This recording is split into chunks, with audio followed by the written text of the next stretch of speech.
আমরা যারা 90s এর কিডস রয়েছি বা 90s এর শেষের দিকে যাদের জন্ম, তাদের মধ্যে এমন কেউ নেই যারা আমরা দেবের গান এবং সিনেমা না দেখে বড় হয়েছি। দেব আমাদের কাছে একটা ইমোশন ছিল। আমার এখনো মনে আছে যে ছোটবেলায় স্কুল থেকে ফিরেই সবার আগে সঙ্গীত বাংলা ওপেন করতাম দেবের গান দেখার জন্য। 2007 থেকে 2014 সাল পর্যন্ত দেব ছিল আনবিটেবল। তখন দেব যে কয়টা সিনেমা করেছে, যে সিনেমায় হাত দিয়েছে, সেই সিনেমাগুলোই খুব ভালো ব্যবসা করেছে এবং সেখানেই সে সোনা ফলিয়েছে। 2014 সালের পর থেকে ভারতীয় ফিল্ম ইন্ডাস্ট্রিতে রিমেকের যে চলটা ছিল আর রিমেক সিনেমার যে ধরনটা ছিল, সেগুলো যখন আর চলছিল না, তখন দেব কি করলো? দেব ওই রকম মাস কমার্শিয়াল সিনেমা থেকে একদমই ঘুরে গিয়ে সে তার নতুন প্রোডাকশন হাউস খুলে নিজের মতো সিনেমা বানানো শুরু করলো।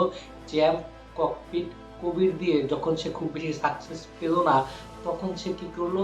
পুরোপুরি ফ্যামিলি ড্রামা যে জনরাটা রয়েছে, সাজবাতি, টনিক, প্রজাপতি, কাছের মানুষ, এই সকল সিনেমাগুলো শুরু করলো এবং কলকাতা ফিল্ম ইন্ডাস্ট্রি পুরোটাই 180 ডিগ্রি অ্যাঙ্গেলে চেঞ্জ হয়ে গেল। এবং তখন কলকাতা ফিল্ম ইন্ডাস্ট্রি শুধুমাত্র ফ্যামিলি ড্রামা, এই যে জোনটা, এই জোনের মধ্যে কিন্তু সীমাবদ্ধ ছিল। সেই জনরাটাও যখন খুব বেশি কমন হয়ে গেল, তখন দেব ঠিক করলো সে আবার তার যে চিরচেনা অবতার, যে মাস অবতার, সেই অবতারে সে ফিরবে।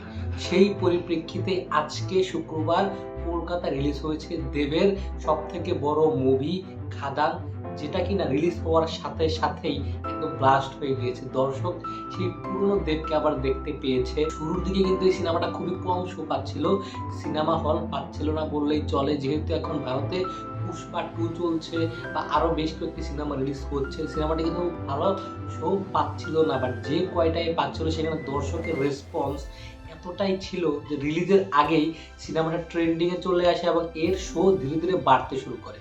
বুকমাই শোতে রেকর্ড পরিমাণ ইন্টারেস্ট কিন্তু এই খাদান সিনেমার দেখা যায়, যে কিনা কলকাতার কোনো নায়ক বা কোনো ফিল্ম বিট করতে পারেনি। মানে এতদিন ধরে দেব ছাড়া অনেকেই কিন্তু কমার্শিয়াল সিনেমা করছিল, বাট সেগুলো কিন্তু ইন্টারেস্টের দিক থেকে এতটা এগিয়ে ছিল না যতটা খাদান ছিল। এবং সেই হাত ধরে জাস্ট আপনি একটা কথা চিন্তা করুন, একটা বাংলা সিনেমা যেটা রাত 2টোর সময় শো দেওয়া হয়েছে এবং সেই 2টোর শো প্রত্যেকটা সিট হাউসফুল। এটা কিন্তু বাংলা সিনেমায় এই প্রথম যেটা দেবের হাত ধরে পৌঁছে। তার মানে এটা আবারও প্রমাণ করে দেব যেই মাস অবতার তার ছিল 2014 সালের আগে, সেই অবতার তার এখনো রয়েছে।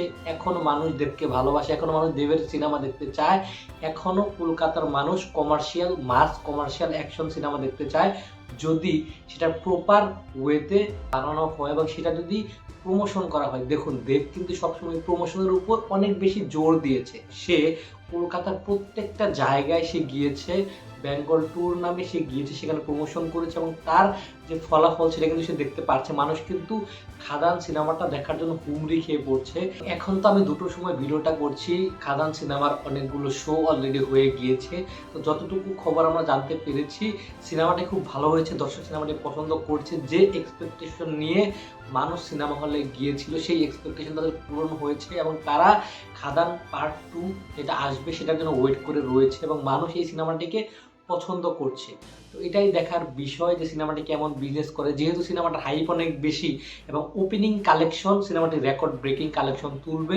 রিসেন্ট টাইমে যতগুলো বাংলা সিনেমা রিলিজ করা হয়েছে, যতগুলো কমার্শিয়াল সিনেমা রিলিজ হয়েছে, তার সমস্ত রেকর্ড কিন্তু খাদান সিনেমাটি ভেঙে দেবে। এবং দেবের যে পুরনো রেকর্ড ছিল, দেবের সিনেমা কিন্তু এমন সময় গিয়েছে একদিনে 1 কোটি কালেকশনও কিন্তু করেছে এবং তার তখন ম্যাক্সিমাম সিনেমায় কিন্তু 70 লাখ, 60 লাখ, 80 লাখ এরকম কালেকশন করতো।